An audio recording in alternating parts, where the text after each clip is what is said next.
Je disais Alexandre Sobo, directeur général de Holotte. Déjà, Holotte, vous fabriquez des nacelles élévatrices, président du conseil d'administration de France Travail et puis président de France Industrie. Vous rassemblez avec France Industrie 30 fédérations de l'industrie et vous êtes un polytechnicien. Frédéric Souillot, vous avez commencé avec un CAP pâtissier et chocolatier. Je me trompe en disant ça ? Non, c'est ça. Confiseur en plus. Confiseur en plus. Et ensuite, vous faites votre service national, et puis vous entrez dans l'industrie, Schlumberger d'abord, ensuite vous êtes dans la maintenance des stations-service, vous commencez votre carrière syndicale en Côte d'Or, vous rejoignez la Fédération de la métallurgie, vous négociez en 2012, ou vous participez aux négociations des accords ArcelorMittal, aujourd'hui secrétaire général. Avez-vous toujours l'habitude d'apporter les viennoiseries à vos collaborateurs le matin ? Oui. Ils sont là, il faut leur demander. Bravo, merci beaucoup. Quel est votre diagnostic ? Allez, à tous les deux. On commence par le diagnostic, l'état des lieux. Où en est-on exactement ? J'ai donné quelques chiffres, mais vraisemblablement votre connaissance est plus approfondie que la mienne. Alors déjà, il faudrait qu'on arrête de prendre réindustrialisation comme un slogan. Je l'ai dit au nouveau ministre délégué à l'industrie. On aurait aimé à FO qu'on ait un ministre de plein exercice à l'industrie et pas juste un ministre délégué sous Bercy. Et qu'on parle de temps long. L'industrie, on a besoin de se projeter. Et aujourd'hui, on ne se projette pas. Alors, c'est mon avis personnel, mais depuis le quinquennat, on est en élection permanente. Et souvent, si on laisse les politiques parler d'industrie ou penser industrie à notre place, on a le concours l'épine des mauvaises idées et on va finir par être un grand parc d'attractions. On fera du tourisme, du commerce et du service et on n'aura plus de souveraineté industrielle ni de souveraineté économique puisque les deux sont liés. Donc, si je résume bien votre première pensée, vous dites il nous faut un ministre de plein exercice. Déjà, il faut que la France, au plus haut niveau, puisse prendre conscience de cette nécessité. Alexandre. Je crois que Frédéric l'a très bien dit, l'industrie, c'est l'activité par essence du temps long. Le drame de l'industrie, c'est quand un politique prend une mauvaise décision pour l'industrie, il est en général plus là quand ça se voit. Et le problème, c'est que quand il en prend une bonne, c'est la même chose. Donc il n'est pas souvent très motivé pour s'occuper de ce sujet. Et on a un vrai sujet de travailler ensemble. Tous les grands pays qui ont préservé leur industrie, ils ont eu une condition qui s'observe partout, c'est que le monde économique a travaillé en bonne intelligence avec le monde politique et les décisions qui sont prises. Et on voit bien qu'on a eu cette grande difficulté en France, c'est pas tant dans les relations sociales, on n'est pas toujours d'accord avec Frédéric, mais on travaille ensemble, on partage un objectif de plus d'industrie dans ce pays, on est prêt à se battre pour y arriver.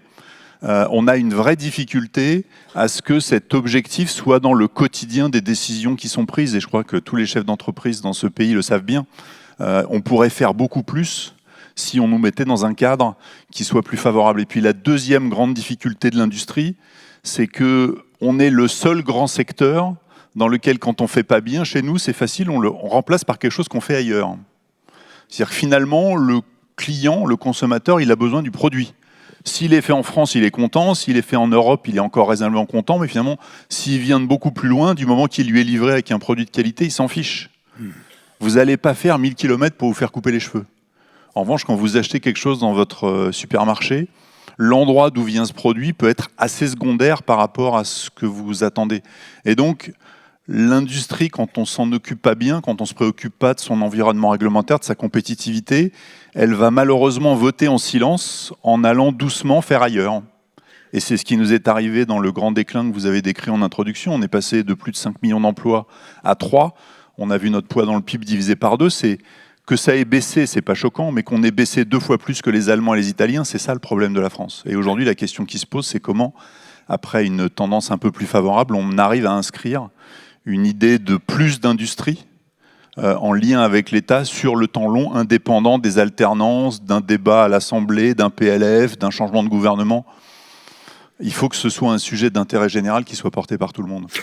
Nous sommes en Normandie et quand nous prenons le PIB du territoire normand, à l'intérieur, en relatif en tous les cas, vous avez 20% du PIB est tenu par l'industrie. Autrement dit, c'est possible. C'est même possible en France et dans une région très précise. Pourquoi n'y arrive-t-on pas au niveau national? Frédéric Souillot, vos collaborateurs m'ont dit que vous planchiez ces derniers jours sur un document de 4 pages pour la relance de l'industrie. Ben oui. Si je dis au ministre arrêtez de faire réindustrialisation comme un slogan ou comme un slogan politique, ben, il faut aussi qu'on se donne les moyens. On a l'intention, et ce matin, le président du MEDEF était là et a expliqué un certain nombre de choses. On veut discuter dans notre agenda social autonome de modèles productifs français. Et on partirait du début, c'est-à-dire les métaux de base, qu'on arrête aussi de nous parler de surnormes européennes. La surnormalisation, on aimerait qu'au niveau de l'Europe, on arrive à porter tous les mêmes valeurs, notamment sur droits de douane et tout cela. Et la première chose dont on doit discuter dans modèle productif, le temps long, quel modèle productif pour après-demain? Ben, c'est d'abord le coût de l'énergie. Comment est-ce qu'on arrive en France? Alors j'avais conférence débat à la REF cet été, juste avant la fête de l'humanité que vous aviez fait sur un terrain de tennis. Comment est-ce qu'on arrive à revenir sur ce qu'on appelait avant dans les métaux de base les contrats d'effacement? Comment on arrive à avoir de l'énergie pas chère pour l'industrie, puisque c'est souvent le premier coût et les électro-intensifs. Comment est-ce qu'on arrive à avoir une politique énergétique en faveur de l'industrie en France? Deuxièmement, je suis d'accord avec le dernier employeur qui est venu pour la remise du prix. Avec Anna Dulac. La confiance. Deuxièmement, la formation. Formation, reconversion. Et moi, je suis toujours contre la réforme des retraites pour une raison très simple.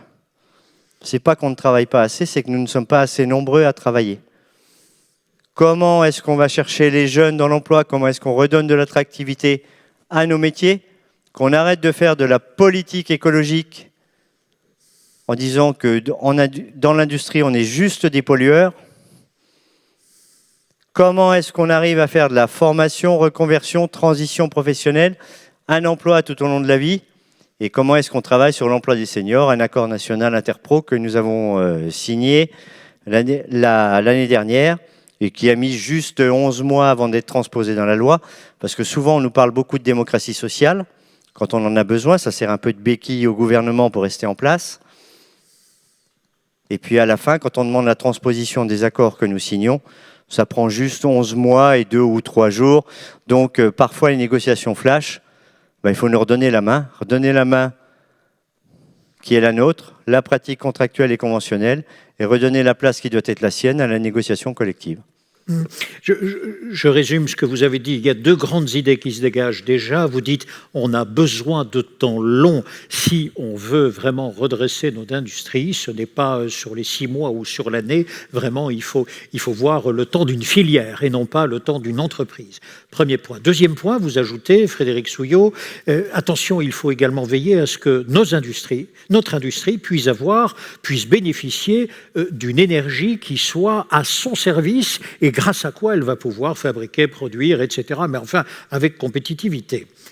Très bien, vous ajoutez la formation, etc. Mais enfin, même sur la formation, ce matin, Audrey Régnier disait, mais même sur la formation, personnellement, ça a coincé, je n'ai même pas les budgets, j'ai dû financer moi-même un formateur sur l'intelligence artificielle pour mes équipes. Donc même là, parfois, les dispositifs étatiques coincent.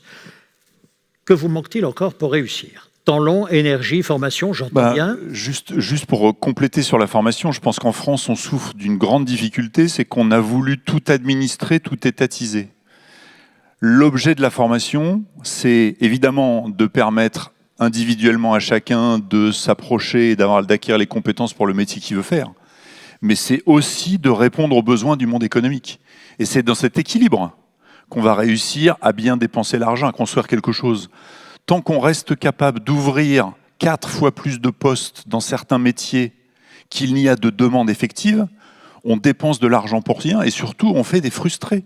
Si vous ne dites pas aux gens qui rentrent dans un secteur que tous ne trouveront pas du travail en sortant dans le métier auquel ils aspirent, je pense qu'on se trompe.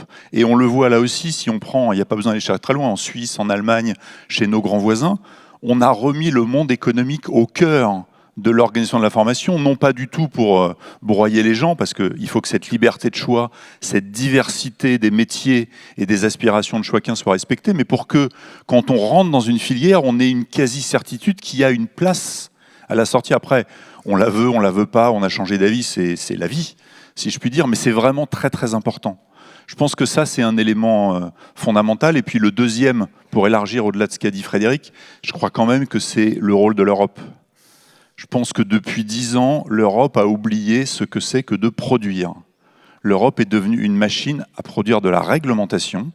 Elle a considéré que, j'allais dire, le monde économique et la vie réelle se conformeraient à ces règles, en oubliant que malheureusement, d'abord, c'est pas une île, et ensuite, il y a plein de choses qui ne peuvent se faire que si on en est capable.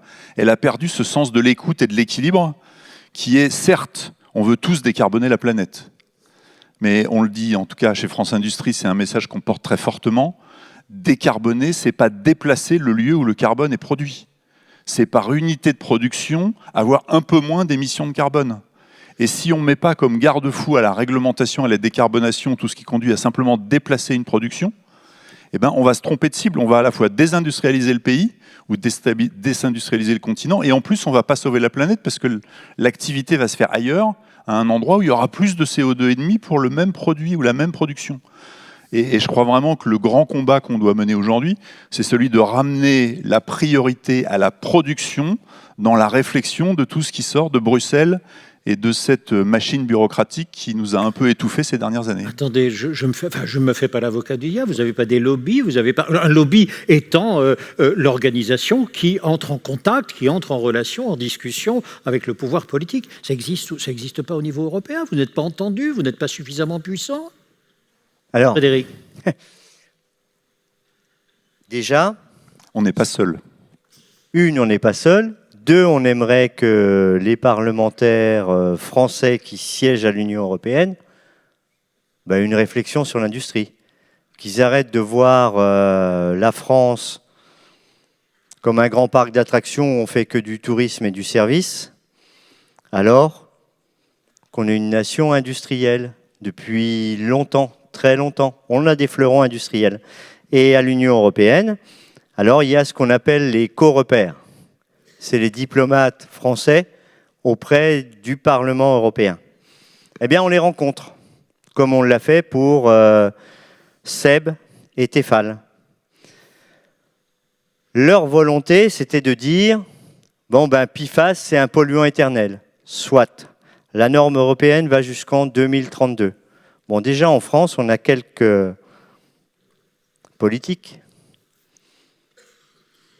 écologiques qui pensaient qu'en 2026, on pouvait arrêter la totalité de PFAS en France et tout cela. On l'a combattu, on a fait du lobby auprès du Parlement, on a gagné, c'est marqué « sauf ustensiles de cuisine ». Pour autant, au niveau européen, on continue de mener la bataille puisque la loi, la norme pourrait changer. Ce serait plus 2032, mais ce serait 2028. Et si jamais on arrivait à ça en 2028, bien aux frontières de l'Europe, comme vous le disiez, cher Alexandre, on pourra faire en Turquie, dans les pays du Maghreb ou un peu plus loin. Mais on n'a qu'une seule planète. C'est vachement bien qu'on soit numéro 1, mais on n'a que 0,3% des quotas mondiaux de pollution en France. Moi, je préférerais qu'on soit les premiers en emploi des jeunes 15-25 ans et les premiers sur l'emploi des seniors et les premiers dans l'industrie. Je vous challenge. Oui, je vous en prie, Alexandre. Juste un mot sur l'Europe, parce que je pense que Frédéric a dit est vraiment très important. L'Europe a aujourd'hui une difficulté majeure. Elle ne sait pas s'assurer que ceux qui rentrent sur le territoire européen respectent toutes les règles qui sont imposées à celui qui produit en Europe. On l'a encore vu récemment. On l'a vu avec les agriculteurs, on l'a vu avec quelques épisodes qui font l'actualité sur les importations de nombreux petits colis chinois. Mais c'est vrai pour tout. Et en fait, aujourd'hui, les gens, ils ne sont pas du tout en inquiétude de faire face à la concurrence d'autres, mais simplement que cette concurrence soit équitable. Loyal. Loyale, exactement. Et pour qu'elle soit loyale, il faut qu'on soit bien clair, c'est tant qu'on ne sait pas faire respecter une règle par tout ce qui rentre, bah aujourd'hui on dit c'est pas grave, on l'applique quand même en Europe et on va gérer les conséquences. J'ai fait une proposition très simple à tous les responsables européens que je rencontre, c'est ce qui fait que la pression est sur celui qui produit. Mais ce n'est pas celui qui décide de la règle qui produit, il la subit. Donc pour inverser la charge du poids, j'ai dit c'est simple, on met en place des dispositions, mais on dit, tant qu'on ne sait pas la faire respecter à tout ce qui rentre, on ne l'applique pas à celui qui fabrique en Europe. Et tout d'un coup, la pression, elle retourne sur l'administration, qui va devoir répondre à cette question. Et l'inquiétude aujourd'hui de tous ceux qui produisent dans tous nos métiers, et ça dépasse là très largement l'industrie, c'est de se dire on ne sait pas protéger celui qui produit. On lui met des contraintes de partout, on a des exemples, mais alors il n'y a qu'à se baisser pour les ramasser, tous les jours, et l'Europe est aujourd'hui incapable. Donc les grands ports européens se vantent de laisser rentrer à peu près tout ce qui y arrive. Quand on arrive à avoir des droits de douane, on voit de plus en plus des gens, comme on ne contrôle pas tout, ils changent le code douanier pour ne pas payer le droit. Comme personne vérifie précisément ce qu'il y a dans le container, on voit comment tout ça fonctionne. Donc, si on n'est pas capable de remettre des règles et de les faire respecter par ce qui rentre, il faut arrêter de dire qu'on les impose à ceux qui produisent. Merci beaucoup.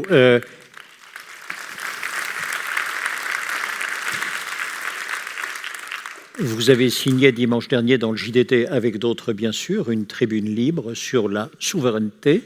Expliquez-nous, quelle était votre idée principale ? Nous, on croit à l'industrie. On croit que l'avenir de la France passe par la réussite de la réindustrialisation. Et ce n'est pas la réussite des industriels, c'est la réussite du pays. L'industrie, dans le monde d'aujourd'hui où on est en conflit avec les Américains sur les tarifs, on est en conflit beaucoup plus lourd avec les Chinois et leur volonté hégémonique dans de très nombreux secteurs. L'industrie, c'est l'instrument de souveraineté. Alors si on va même un cran plus loin avec ce qui se passe en Ukraine, derrière c'est notre capacité à produire des obus, des armes, à se défendre. Mais sans même aller jusqu'à cet extrême, l'industrie, dans le monde d'aujourd'hui, c'est l'instrument pour répondre aux défis de demain. La souveraineté, on l'a dit, c'est la capacité à produire, mais tout ce qui est décarbonation, il y a évidemment quelques amuseurs qui nous expliquent que la décroissance, se remettre à marcher pour aller tout faire, sera la solution. Moi, j'y crois pas une seconde. Je pense que l'appétence de nos concitoyens pour plus, pour du progrès, pour satisfaire les besoins et en satisfaire toujours plus, elle disparaîtra pas. L'enjeu, c'est comment on répond à cette appétence en consommant moins de CO2. Et ça s'invente où ? Dans l'industrie. C'est les jeunes ingénieurs, c'est tous les gens qu'on va réussir à former qui vont nous aider. On évoquait tout à l'heure le charme de travailler avec des trentenaires, mais si on arrive à les motiver, ils font des choses extraordinaires. Et c'est dans l'industrie qu'on inventera les solutions, mais c'est pas en disant vous ferez 2 vols par an ou 4 vols par an qu'on va répondre à la problématique du pays. Personne n'acceptera de vivre dans un tout petit périmètre quand on sait le champ de ce qui est possible. En revanche, inventer des nouvelles façons de se déplacer, inventer des carburants de synthèse demain à un prix plus raisonnable, voilà, on trouvera les solutions, on en trouve déjà beaucoup, et c'est dans l'industrie qu'on inventera ces solutions pour continuer à répondre aux besoins en sauvant la planète. Frédéric Souillot, vous auriez pu signer cette tribune libre dans le JDD ? Oh non, moi je ne signe pas des tribunes dans le JDD. Non, je disais ça en plaisantant, mais... Pour être honnête, je crois qu'on ne lui a pas proposé à Frédéric. Non, mais il aurait pu manquer que ça parce que je ne suis pas pour la cogestion ni la codécision, ça on est d'accord. Ouais. Par contre, la cohésion des territoires, au plus près du terrain, c'est l'industrie. À chaque fois qu'on perd un emploi industriel, on perd 4 emplois induits, tout de suite, et un emploi induit indirect dans la fonction publique dans les 2 ans qui suivent. Donc, parfois, certains expliquent qu'il faut voter un tel ou contre tel autre. Moi, je pense que si on a une vraie politique d'industrie, de réindustrialisation au plus près, on combattra les idées des uns ou des autres sur le terrain directement, en recréant de l'emploi, en permettant aux familles de pouvoir se projeter, et puis se transformer, de la reconversion. Et la question que vous posiez tout à l'heure sur la formation. Il va falloir qu'on fasse bouger un petit peu l'éducation nationale pour que dans les premiers Pas le conseils... plus facile, Frédéric. Ah, je sais bien, je pèse suffisamment mon organisation syndicale dans l'éducation nationale, et quand je leur dis ça, je leur explique juste que je leur confie mes petits-enfants et que ça m'inquiète parfois. Eh bien, il va falloir qu'on parle dans le premier conseil d'orientation, qu'on remette l'industrie au centre du jeu, y compris par la formation. Et parfois, quand on se trompe sur la formation, on peut changer. Il ne va pas y avoir de génération spontanée. Regardez ce qu'on a connu pour le nucléaire. Au début des années 2000, grosse attaque, il y avait eu des catastrophes, soit, et on a fait de l'écologie politique contre le nucléaire. Eh bien, moins d'ingénieurs en formation, et le jour où on en a eu besoin, il a fallu attendre 6 ans. Donc à chaque fois qu'on le fait, et qu'on attaque des métiers, eh bien après ça, on y perd du temps. Et ce qu'on ne sait plus faire, on va le chercher ailleurs. Pour autant, c'est sur la même planète. Et à partir du moment où on n'a pas tous les mêmes normes et cette normalisation, in fine, on devient un grand parc d'attractions. J'aimerais vous défier sur un point. Ce matin, Patrick Martin nous dit, si on considère l'état de la France, à l'intérieur même de l'Europe, dans les mêmes réglementations, si nous allons voir l'Espagne, si nous allons voir la Pologne ou si nous allons voir l'Italie, franchement, ce sont des pays qui s'en sortent mieux que nous. Et donc, à l'intérieur des mêmes règles, disait-il, il y en a qui marchent mieux que nous. J'ai envie de vous dire, et s'agissant de l'industrie, ils marchent mieux avec les mêmes règles. Donc, votre argument européen. Non, ils n'ont pas les mêmes règles. Ah. Ils n'ont pas les mêmes règles parce que, d'abord, il y a 3 choses. 1, l'essentiel des règles européennes font l'objet d'une transposition en droit national et les niveaux de transposition ne sont pas toujours les mêmes. Je vais donner un exemple. Nos amis allemands, avant de transposer une règle, ils vérifient toujours la capacité de faire de l'industrie. Et quand l'Europe donne une fourchette, ils se mettent souvent en bas de la fourchette, c'est-à-dire qu'ils préservent la compétitivité, la capacité à faire. Nous, en France, on est la lumière du monde. On pense qu'on va réussir des choses extraordinaires. Donc d'abord, on ne nous demande pas ce qu'on sait faire. Ensuite, on se met en haut de la fourchette, voire encore au-dessus, en se disant, nous, on va être capable de faire. Il y a quelques années, heureusement, celui-là, on a réussi à l'arrêter. Il y a l'administration qui voulait faire un décret sur les poussières de bois.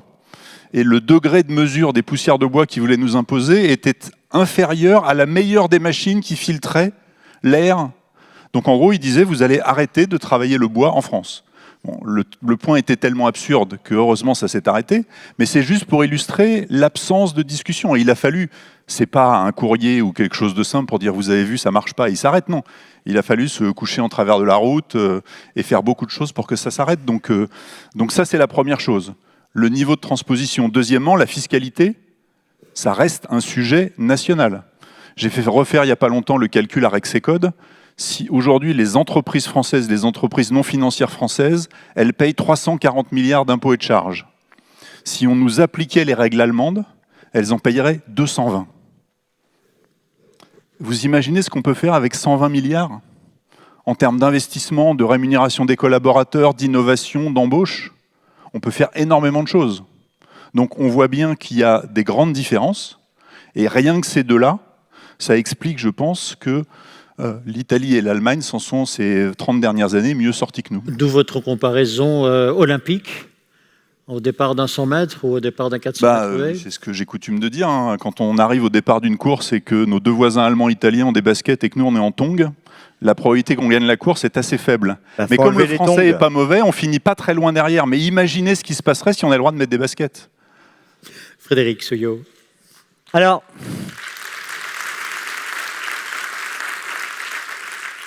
on fabrique de belles tongs en France, oui. C'est juste qu'elles ne sont pas adaptées à courir. Moi, j'ai des tongs, je suis ravi d'en porter, mais pour aller à la plage, pas pour faire un 100 mètres. Voilà. Alors après, on se compare à l'Allemagne ou à l'Italie. Quand tu parles d'imposition et de taxes, souvent, vous mettez dans les taxes les cotisations de notre système de protection sociale collective, qui ne sont pas des impôts. C'est un choix de société. Eh bien, dans notre discussion sur modèle productif, on veut parler de notre protection sociale collective. On veut regarder les choses et reparler de gouvernance. J'ai trouvé génial ce qui est fait ici sur comment expliquer le paritarisme en BD. Parce que quand on gère paritairement, on gère plutôt mieux que l'État. Alors quand je dis plutôt mieux, c'est parce que je suis poli et que je n'attaque pas l'exécutif. Je ne voudrais pas que ma voiture explose quand on sera sur la route. Il faut qu'on reparle de tout cela. Et surtout, moi, il y a un sujet avec lequel on débat, alors on n'est pas toujours d'accord, et avec Patrick Martin non plus, conditionnalité des aides publiques versées aux entreprises. Quand je dis ça, je dis une chose très simple. Quand on prend le crédit impôt recherche et développement, si on élabore un brevet avec ce crédit d'impôt ou une nouvelle forme d'industrie, ben moi j'aimerais que le développement se fasse en France, sur le territoire national, pour que, après, on exportera tant qu'on veut. Mais au moins, si l'aide publique a servi à élaborer quelque chose de nouveau, ben le développement, on le fait sur le territoire national. Après, la comparaison avec nos voisins allemands, on avait la semaine dernière à l'ambassade d'Allemagne une discussion sur les accords franco-allemands, y compris industriels. Bon, ben, mes camarades d'IG Metall ne sont pas souvent d'accord avec nous, parce qu'eux, s'ils veulent plus d'industrie, ils préféraient qu'on en ait moins en France. Et quand on a des groupes qui sont franco-allemands, heureusement que Airbus, l'aéronautique et tout cela, on a fait un groupe européen et que les décisions ne se prennent pas qu'en Allemagne, parce que sinon ils réduiraient la fabrication, le développement en France et ils le prendraient chez eux. Ils ont un petit peu ce côté... on prend. Juste un truc, franchement, on a un superbe exécutif, un beau gouvernement. Et ils avaient un argument béton sur la suppression des 2 jours fériés. Ils nous avaient comparé à l'Allemagne, en disant que les Allemands en avaient 2 de moins que nous. C'est vrai que chez eux, le 11 novembre et le 8 mai...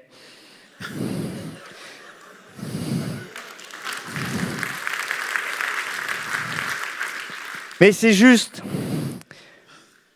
je le fais à la blague, mais c'est quand même juste pour expliquer que sur le fond, quand on leur parle de temps long et quand on va conjointement expliquer les choses sur l'industrie et comment est-ce qu'on peut se projeter, on aurait aimé que les droits de douane soient européens.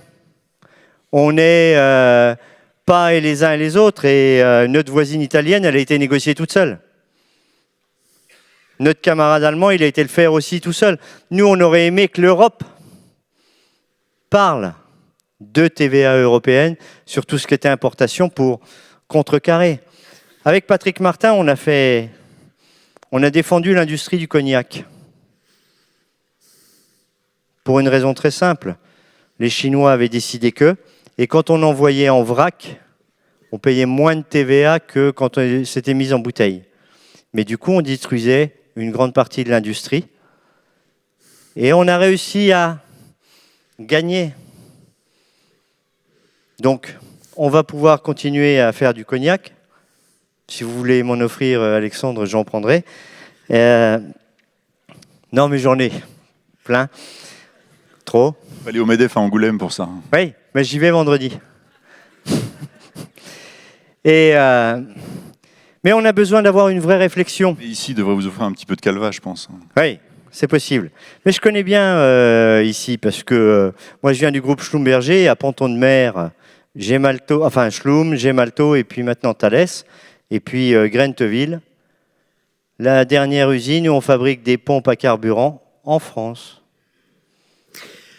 Merci beaucoup de nous donner ces exemples-là, et j'aimerais précisément qu'on les multiplie. Vous allez comprendre pourquoi. J'ai bien compris, et je vous crois, vous dites, vous n'imaginez pas le nombre de freins que l'on nous met et que nos concurrents n'ont pas. Je reprends votre expression, Alexandre, vous dites, Trump veut notre peau, la Chine nous ignore et en même temps fait du saut de bouton avec toutes les barrières, l'Europe tergiverse et ne nous aide pas, la France, enfin en tous les cas l'exécutif national, Depuis un an, on ne sait pas trop où il est, et donc nous voilà tout seuls. Et pourtant, vous êtes là. Alors ma question est la suivante. Quels sont les stratagèmes que vous développez, par exemple, donnez-moi quelques exemples, pour pouvoir, malgré tout, être compétitif à la fois en Europe, enfin en France, Europe et dans le monde? Je pense que la première raison, c'est la qualité des collaborateurs et des dirigeants. Par leur imagination, leur flexibilité, même si le mot n'est pas la souplesse, en tout cas la capacité d'adaptation, parce que Frédéric n'aime pas le mot flexibilité, pardon, mais en tout cas leur capacité d'adaptation, notre capacité à répondre à tous ces défis, à s'adapter, simplement toute l'énergie qu'on consacre à gérer les contraintes qu'on se surajoute ou qu'on s'inflige, qu'on s'auto-inflige, c'est de l'énergie et de la productivité que les autres utilisent pour se développer. Et donc, heureusement, il reste des grands secteurs qui ont résisté dans la mécanique, dans l'aéronautique, dans l'automobile jusqu'à un passé récent, puisque la période est un petit peu plus compliquée. Dans la chimie, on a réussi, il y a plein de choses extraordinaires qui ont été faites. Dans cette terre normande, je sais que c'est un secteur ô combien important. Dans la plasturgie, il reste plein de choses.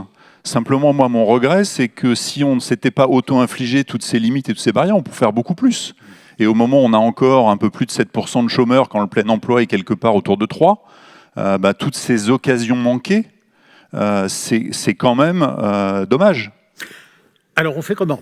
Parce que j'ai bien compris que vous retourniez et vous aviez très peu d'alliés, sauf vos collaborateurs, j'entends bien, et la capacité d'innovation, je veux bien. On fait comment? Sur qui pouvez-vous compter? Je reprends l'exemple du territoire normand, il en est vraiment un, et quand on entend dans les éditions précédentes, par exemple, Hervé Morin parler de sa région et également au moins le dialogue qui existe avec les industriels pour pouvoir voir comment on peut développer, là vraiment c'est une région qui, de ce point de vue, depuis longtemps, semble tenir la route en tous les cas, y compris dans le résultat. Comment pouvez-vous faire? La première chose, c'est déjà, moi ce que j'observe par rapport aux territoires qui ont réussi à préserver de l'industrie, c'est la qualité du dialogue avec les élus locaux. C'est-à-dire, quel que soit l'endroit où on se passe, il est resté dans les territoires qui sont ou qui sont restés industriels, un attachement à l'industrie, une qualité du dialogue, une volonté de répondre aux difficultés ensemble. Et ça, je pense que c'est fondamental.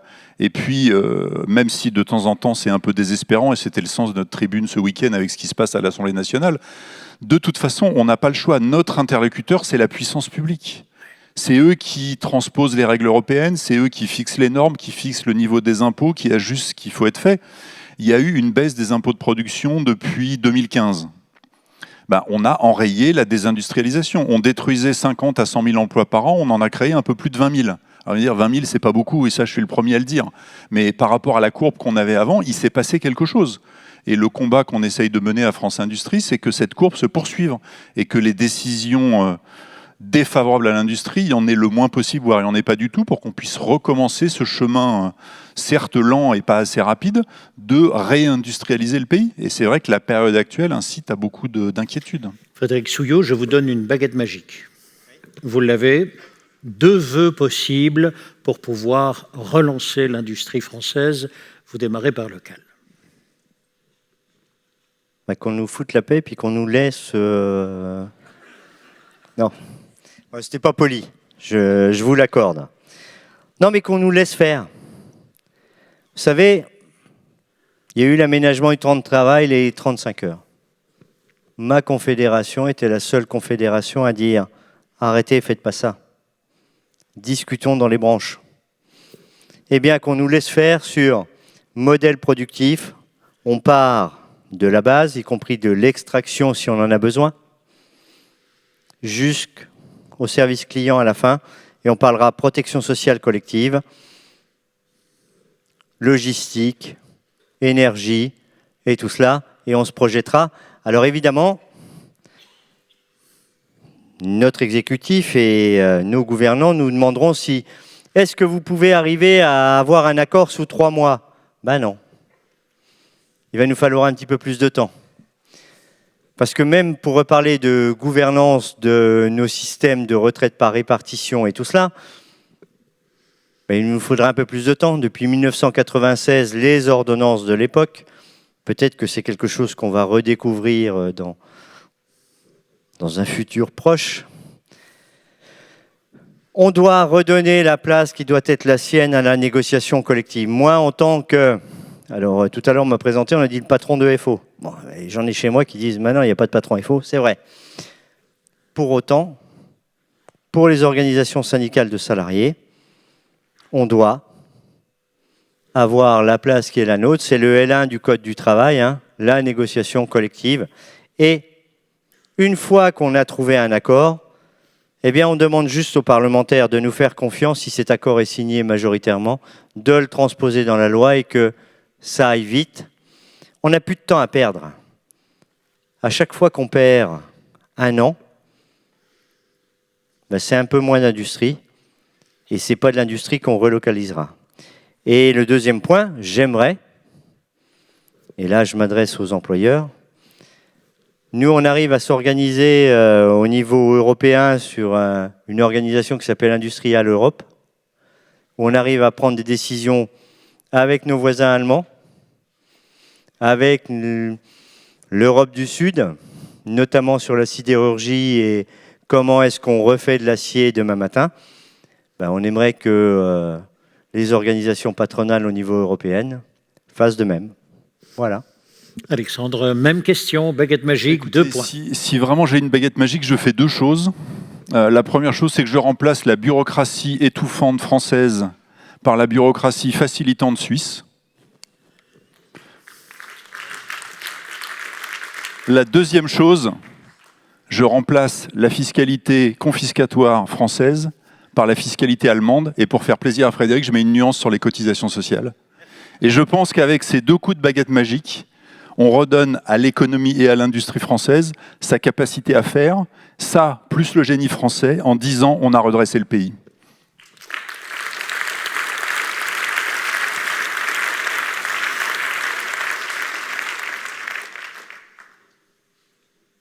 J'ai encore une question pour tous les deux. On commence par où? Allez, donnez-moi une seule mesure, mais alors maintenant très concrète, parce qu'en face de vous, vous avez des politiques. Je reprends ce que disait Patrick Martin tout à l'heure.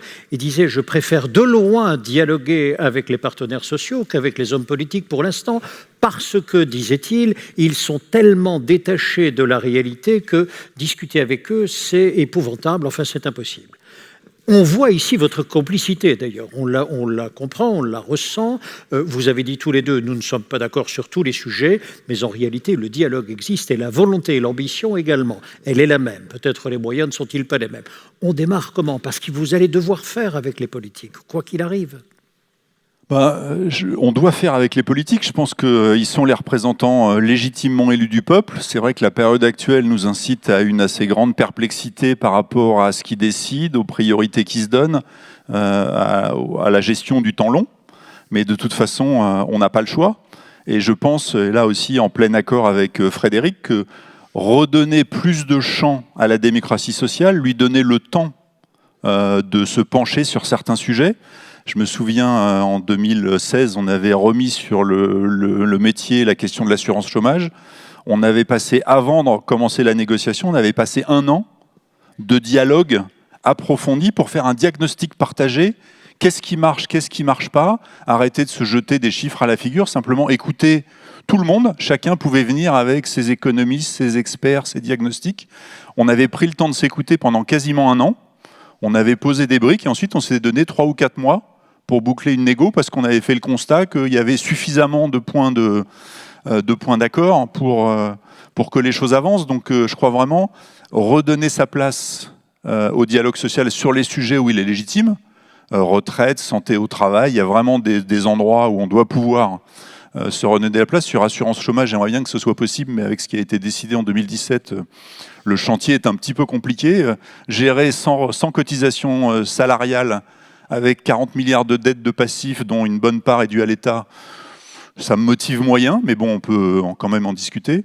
Et puis, vous le disiez très bien, je pense que, quelles que soient les circonstances, on se doit de continuer inlassablement à retourner voir les pouvoirs publics, le gouvernement, les parlementaires, pour l'expliquer la réalité du terrain. Je vais vous donner un exemple. Le Parlement, depuis 15 jours, vote des augmentations régulières de fiscalité du capital. Parce que faire payer les riches, c'est la solution à tous nos problèmes. Alors d'abord, évidemment, et après ils me disent, mais j'ai raison, les sondages sont favorables, évidemment. Quand vous demandez aux Français s'ils sont d'accord pour faire se payer quelqu'un d'autre, ils vont forcément dire oui. Donc il faut arrêter les questions à l'envers. Mais il faut regarder la réalité en face. La réalité en face, elle est très simple. D'abord, et dans l'industrie, on est bien placé pour le savoir, l'industrie, elle fonctionne avec, je l'ai dit suffisamment, des hommes et des femmes de grande qualité, mais elle fonctionne aussi avec du capital. Et la France a un taux de taxation du capital qui est 2 fois supérieur à tous nos voisins européens. Je ne vais pas loin. France, je compare la France à l'Allemagne, l'Espagne et l'Italie. Le taux de taxation du capital est déjà 2 fois supérieur. Donc on réduit l'incitation à accumuler du capital et donc on a des industries forcément un peu plus fragiles. Donc partons d'un constat et si on paye 2 fois moins, moi je suis d'accord pour qu'on paye plus. Vous savez, à un moment, les gens m'ont dit mais pourquoi vous voulez les mêmes impôts de production? Enfin, pourquoi vous voulez faire baisser? Moi, je ne veux pas faire baisser les impôts payés par les entreprises. Je voudrais qu'on paye la même chose que nos voisins. Donc par exemple, on a 40 ou 50 milliards d'écart avec les Allemands. Donc il y a 2 solutions. Ou bien on baisse les impôts sur les entreprises françaises de 40 à 50 milliards, ou bien on augmente les impôts sur les entreprises allemandes de 40 à 50 milliards. Le deuxième levier me paraissant assez inaccessible, je vais continuer à me battre pour le premier. Merci beaucoup. Merci beaucoup pour la description très précise de la rupture, ou des ruptures, en tous les cas, dans votre domaine. Et maintenant, dites-nous qu'il y a de l'espoir, vous avez 1 minute chacun. Je ne voudrais pas que cet échange se termine par « c'est catastrophique et on ne sait pas par où on va y aller ». Dites-moi qu'il y a de l'espoir. Je vous en prie, Frédéric. Évidemment qu'il y a de l'espoir, sinon déjà on ne serait pas là. Et puis, l'espoir, c'est nous qui allons le créer. Quand on parle de démocratie sociale et de redonner la place qui doit être la sienne à la négociation collective, pourquoi on a créé un agenda social autonome? Pour qu'on évite de se faire imposer des discussions, des négociations par l'exécutif, quel qu'il soit.